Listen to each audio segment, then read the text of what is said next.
হাম উপসর্গ নিয়ে দিন দিন হাসপাতালে বাড়ছে রোগীর সংখ্যা। রাজশাহী ও সিলেটে হাম উপসর্গ নিয়ে ৩ জনের মৃত্যু হয়েছে। এ খবর জানতে এখন যাচ্ছি রাজশাহীতে। সেখানে আছেন আমাদের স্পেশাল করেসপন্ডেন্ট সাজু।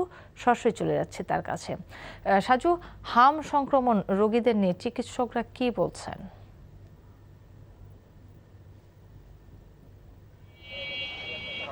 কাকলি, আমি এই মুহূর্তে আছি রাজশাহী মেডিকেল কলেজ হাসপাতালের জরুরি বিভাগের সামনে। গত ২৪ ঘন্টায় এখানে হামের উপসর্গ নিয়ে এক শিশুর মৃত্যু হয়েছে।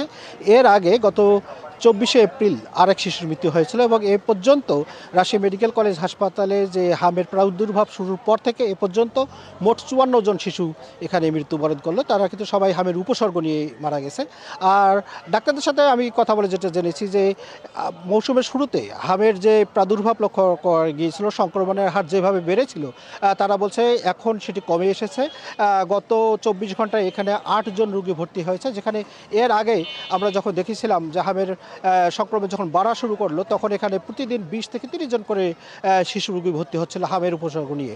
আর সেখানে গত ২৪ ঘন্টা মাত্র ৮ জন ভর্তি হয়েছে এবং একই সময়ে ডিসচার্জ হয়ে সুস্থ হয়ে বাড়ি ফিরেছে ১৮ জন শিশু। এই মুহূর্তে রাজশাহী মেডিকেল কলেজে শিশু ওয়ার্ডগুলোতে ১১২ জন হামের রোগী রয়েছে। তো চিকিৎসকরা বলছেন যে হাম যেহেতু ছোঁয়াচে রোগ, এ কারণেই তারা যেটা পরামর্শ দিয়েছেন যে এখানে যে শিশু ওয়ার্ড, সেখানে রোগী ধারণের চেয়ে অতিরিক্ত রোগী আমরা লক্ষ্য করছি এবং সেখানে বিছানা থেকে শুরু করে ফ্লোর, মেঝে এবং এমনকি বারান্দায়ও আমরা রোগী দেখছি যে যারা চিকিৎসাধীন রয়েছে। এ কারণেই চিকিৎসকরা পরামর্শ দিয়েছেন যে খুব যদি সমস্যা না হয় হামের রোগীদের, তাদেরকে যেন বাড়িতে রেখে চিকিৎসা দেওয়া হয়। আর যদি খুবই অবস্থা শোচনীয় দিকে যায়, অর্থাৎ যদি ক্রিটিক্যাল অবস্থা হয়, তখন যেন হামের রোগীদেরকে তারা হাসপাতালে নিয়ে আসে। তা না হলে যে হামের যে সংক্রমণ, সেই সংক্রমণটা রোধ করা যাবে না।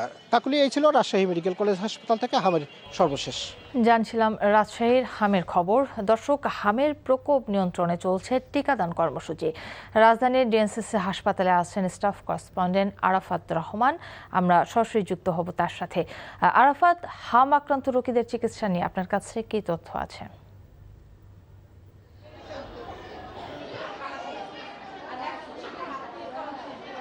দেশে হামের প্রাদুর্ভাব উদ্বেগজনক পর্যায়ে পৌঁছেছে। গত ২৪ ঘন্টায় সারা দেশে হামে আক্রান্ত হয়ে এবং হামের উপসর্গ নিয়ে নতুন করে আরও ১৭ জন শিশুর মৃত্যু হয়েছে, যা দেশের ইতিহাসে হামে মৃত্যুর সর্বোচ্চ রেকর্ড। এর পাশাপাশি হামে আক্রান্তের সংখ্যাও কিন্তু স্বাস্থ্য অধিদপ্তরের তথ্য অনুযায়ী ৪১,০০০ ছাড়িয়েছে।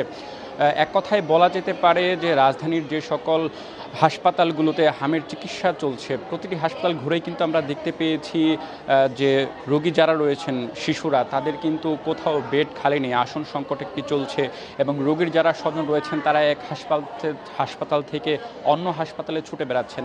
এবং চিকিৎসকরা যেটি বলছেন যে এই মুহূর্তে মূলত তারা যে সকল রোগী পাচ্ছেন বেশিরভাগই কিন্তু রেফার্ড হয়ে আসছেন, বিশেষ করে ঢাকার বাইরে থেকে যারা রয়েছেন তারা ঢাকায় আসছেন।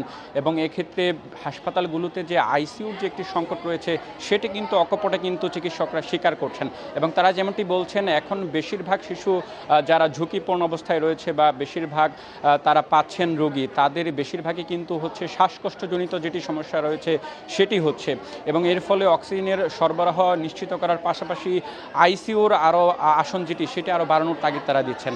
এর পাশাপাশি আপনাকে জানিয়ে রাখি কাকুলি, বিশ্ব স্বাস্থ্য সংস্থা ইতিমধ্যে কিন্তু বাংলাদেশকে হামের জন্য অতি ঝুঁকিপূর্ণ দেশ হিসেবে ঘোষণা করেছে এবং যারা আসছেন বেশিরভাগ কিন্তু আমরা দেখতে পাচ্ছি রোগীর সন্ধ্যের সাথে কথা বলে তারা বলছেন পাতলা পায়খানা, জ্বর সহ নিউমোনিয়া সংক্রান্ত যে ধরনের সমস্যা সেটি নিয়ে তারা ঢাকায় আসছেন। এক্ষেত্রে চিকিৎসকরা বারবার পরামর্শ দিচ্ছেন সমস্যার শুরুতেই যাতে অতি দ্রুত তারা চিকিৎসকের শরণাপন্ন হন এবং অবস্থা সংকটাপন্ন হওয়ার আগেই দ্রুত উন্নত চিকিৎসার জন্য হাসপাতালে তাদেরকে নিয়ে আসার জন্য তারা তাগিদ দিচ্ছেন। এর পাশাপাশি তারা নিজস্ব যে কোয়ারেন্টাইন এবং হচ্ছে মাস্ক ব্যবহার করার পাশাপাশি যে সকল সাবধানতা অবলম্বন করা, যেহেতু এটি সংক্রামক রোগ, সেটি থেকে বাচ্চাদেরকে সাবধান রাখার জন্য কিন্তু তারা তাগিদ দিচ্ছেন। এর পাশাপাশি সরকারের পক্ষ থেকে কিন্তু হামের যেটি টিকা সে কার্যক্রম চালু রয়েছে এবং সেটি আরও বেগবান করার জন্য সরকারের পক্ষ থেকে উদ্যোগ নেওয়া হয়েছে। এখন পর্যন্ত মহাখালীর ডিএনসিসি কোভিড হাসপাতাল থেকে এই ছিল আমার কাছে হামের সবশেষ আপডেট। কাকুলি। দর্শক, জানছিলাম হাম আক্রান্ত রোগীদের চিকিৎসার খবর।